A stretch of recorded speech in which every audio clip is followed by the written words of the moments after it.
আমাকে দেখে যদি অন্য কারো মনে হয় যে আমি তরুণ, তারুণ্য কাজ করছে, এই মনে হওয়াটা তো সুন্দর ব্যাপার, আমি উপভোগ করি। যে কোনো স্বীকৃতি আনন্দের। আজকে যে কাজটির জন্য স্বীকৃতি বোহেমিয়ান ঘোড়া, আমার পরিচালক অমিতাভ রেজা চৌধুরী, ধন্যবাদ আসলে পুরো টিমকে ধন্যবাদ বোহেমিয়ান ঘোড়ার, আমার সহশিল্পী মোশাররফ করিম এবং আরও দুর্দান্ত সুন্দর 7 জন নারী। মজার বিষয় হচ্ছে আমার নারী সহকর্মীরা, বোহেমিয়ান ঘোড়ার আব্বাসের বউরা আজকে অনেকেই উপস্থিত ছিল এবং আমরা একসাথে মঞ্চে উঠেছি।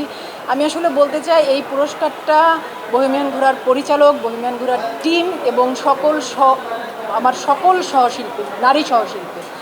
আমি ভীষণ আনন্দিত, এটা আমাদের সকলের জন্য সম্মান। আর সবশেষ ধন্যবাদ এবং সবশেষ কিন্তু সবচেয়ে গুরুত্বপূর্ণ ধন্যবাদটা যাদের প্রতি, তারা হচ্ছেন দর্শক।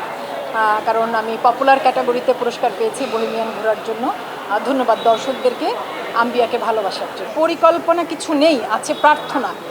সৃষ্টিকর্তার প্রতি প্রার্থনা আছে যাতে সুস্থ থাকি, যতদিন বেঁচে আছি পরিবারের সবাই যাতে সুস্থ থাকে।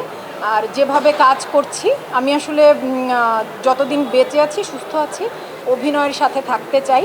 তো অতীতেও যেভাবে কাজ করেছি, যে অভিনেত্রী হিসেবে আমার কাছে যেমন কাজের প্রস্তাব এসেছে তার মধ্য থেকে যা আমার ভালো লেগেছে তার সাথে আমি যুক্ত হয়েছি, ভবিষ্যতেও এভাবে কাজ করে যেতে চাই।